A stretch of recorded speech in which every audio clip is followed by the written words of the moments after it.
This is Kameshwari from Nalla Narasimhareddy Education Society Group of Institutions from Department of Engineering. My subject Watershed Management, final year first semester R8 regulations. In that watershed management, today we are going to discuss about Unit 1 concept of watershed management. In that watershed management, the today's topic is criteria involved in watershed management activities. The criteria involved in development of watershed activities. What are the watershed developed activities? Now, watershed management is a process to guide and organize natural resources in a watershed, including land. This management of land resources is aimed to provide goods and services without adversely affect soil, water, and other natural resources. This, in other words, it involves the analysis, protection, development, and operation or maintenance of land, vegetation of a drainage basin for the conservation of all its resources, primarily to benefit the residents.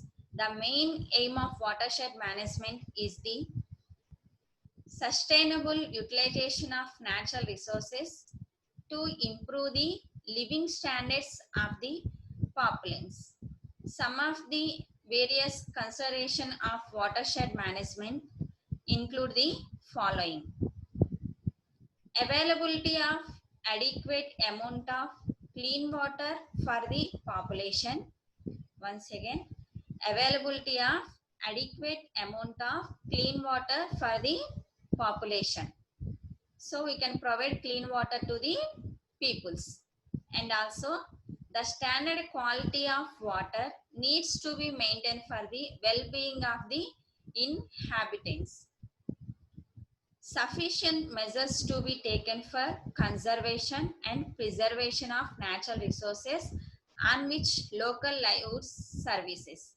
So, water coming from the rainfall, during that areas we can conserve the water, and rainwater harvesting programs will be developed in areas. So, in that way we can conserve the water and regenerate and use it for further purposes. Sustainable production rates of goods, food, fuel, fiber, forest and fruit by involving and restoring the natural resources.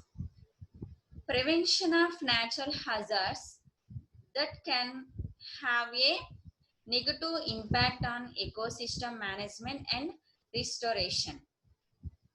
Increased local, state and central government agencies, non-government organizations, private businesses, non-government organizations, policy makers, stakeholders for investment in ecosystem and restoration.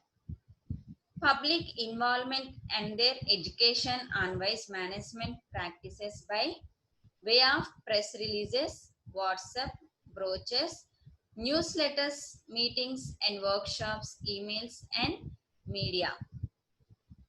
Restricting the development of residential and commercial areas within watershed boundaries to reduce the impact of development on watersheds. So the main aim of watershed management is it involves the analysis, protection, development, operation or maintenance of land, vegetation of a drainage basins. The main motto of watershed management is the sustainable utilization of natural resources to improve the living standards of the population. Once again repeat, the various considerations of watershed management includes the prevention of natural hazards that can have a negative impact on ecosystem management and restoration,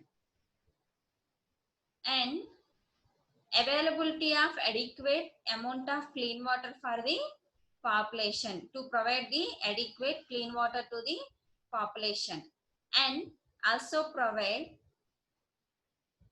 quality of water needs to be maintained for the well-being of the inhabitants, and also taken for conservation, preservation of natural resources on which local livelihoods services, and prevention of natural hazards, increasing the local, state, and central government agencies, non-general organizations, private businesses, and policymakers, stakeholders, investment in eco management and restoration.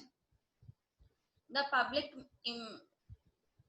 involvement is very important. So to educate the people, how to educate the people? To educate the people in many ways, like press releases, poster distribution, and newsletters, workshops, emails, and media. These are the different ways to improve the activities of a watershed development, and maintain good vegetative ground cover by revisitation in the watershed, restricting overgrazing and restricting exploration of forest resources, adopting soil conservation measures, along with increasing in production of natural and perennial crop trees, etc. To reduce the soil erosion, we can improve the plunging, planning, deep ripping, subsoiling, mulching, compositing, and all of which enrich the soil with nutrients, improve the water holding capacity of soil, and prevent erosion of soil, and also encouraging the land development by deep plunging of the application of organic manure, fertilizers, and rotation of cash crop with leguminous plants, active mineralization of soil, intensification of farming system and technology. So it provides the access to technology input services and information, and also awareness generation among the participants, and also promote agroforestry and horticulture. The community owned land must be utilized to provide firewood and timber in order to meet needs of the local underprivileged people. Underprivileged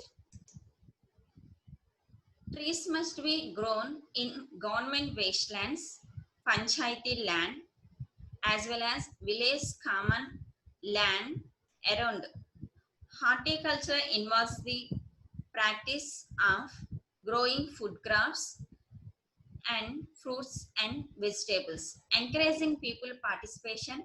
People can be encouraged to be activity involved in the watershed development activities by engaging them in the management activities, motivating them to work together, and making them to recognize the benefits of their involvement, and offering them remuneration in cash or kind, and effective management of soil moisture and its conservation. The conservation of soil moisture can be accomplished by tillage methods, and watershed management is a process to guide and organize natural resources in a watershed, including land. This management land resources is aimed to provide goods and services without adversely affecting the soil.